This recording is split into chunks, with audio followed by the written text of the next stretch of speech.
আমাদের এই ঢাকা বিশ্ববিদ্যালয়কে আমরা পলিটিক্যাল ইনস্টিটিউট থেকে আমরা একটা একাডেমিক ইনস্টিটিউট করতে চাই। আমি যখন ঢাকা বিশ্ববিদ্যালয়ে প্রথম বর্ষে ভর্তি হয়েছিলাম, অথবা আমার মতো এখানে আমরা যারা আছি, প্রত্যেক শিক্ষার্থী অনেক বড় একটা স্বপ্ন নিয়ে ঢাকা বিশ্ববিদ্যালয়ে ভর্তি হয়। ঢাকা বিশ্ববিদ্যালয়ে আসার পরে যদি আপনি জিজ্ঞেস করেন, প্রত্যেক শিক্ষার্থী সে বলে সে বিশ্ববিদ্যালয়ের শিক্ষক হতে চায়, অথবা একজন সরকারি আমলা হতে চায়, অথবা ভালো একজন একাডেমিশিয়ান হতে চায়। এইভাবে অনেক বড় বড় স্বপ্ন থাকে, কিন্তু এই স্বপ্নগুলো বিশ্ববিদ্যালয়ে যে আবাসন সংকট, খাদ্যের অনিরাপত্তা, স্বাস্থ্যের অনিরাপত্তা এবং কোকারিকুলার অ্যাক্টিভিটিগুলো ঠিকমতো ফাংশন না করা এবং শিক্ষার পরিবেশ না থাকার কারণে এই স্বপ্নগুলো স্বপ্নভঙ্গ হয়ে যায়। এবং এখানে রাজনীতির নামে অপরাজনীতির ফলে শিক্ষার্থীদের রাজনীতির প্রতি বিমুখতা তৈরি হয়। তো সেই জায়গা থেকে আমরা যদি শিক্ষার্থীদের ম্যান্ডেট পেয়ে আমরা যদি সেবা করার সুযোগ পাই, আমাদের প্রথম কাজ হবে এই ঢাকা বিশ্ববিদ্যালয়কে পলিটিক্যাল ইনস্টিটিউশন থেকে এটাকে একটা একাডেমিক ইনস্টিটিউট করা। এবং আমাদের একাডেমিক ইনস্টিটিউট করার জন্য আমরা বারবার বলছি আমরা টিচার্স অ্যাপ্লিকেশন সিস্টেম চালু করব।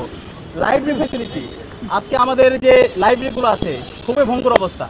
আমাদের প্রত্যেকটা জায়গায় আমরা লাইব্রেরিগুলোকে আধুনিকায়ন করব।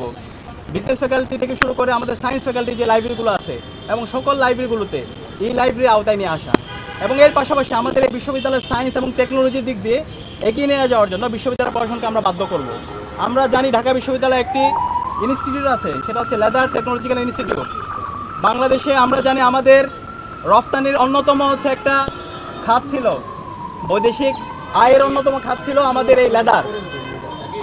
কিন্তু আমরা দেখতে পেয়েছি আমাদের এই আইলেটের শিক্ষার্থীরা অনেক সম্ভাবনাময়, কিন্তু ওইখানে যে মেশিনারিজগুলো আছে প্রোডাক্ট তৈরি করা, সেই মেশিনারিজগুলো 30 থেকে 35 বছর আগের, যে কারণে মডার্ন সময়ে বর্তমান সময়ে যেভাবে প্রোডাক্টগুলো তৈরি করা দরকার সেই প্রোডাক্টগুলো তৈরি করা হচ্ছে একটা সিন্ডিকেট এখানে তৈরি হয়েছে। তো ইনশাআল্লাহ আমরা যদি শিক্ষার্থীদের সেবা করার সুযোগ পাই, আমরা অবশ্যই আমাদের এই আইলেটকে নতুনভাবে আমরা ঢেলে সাজাবো।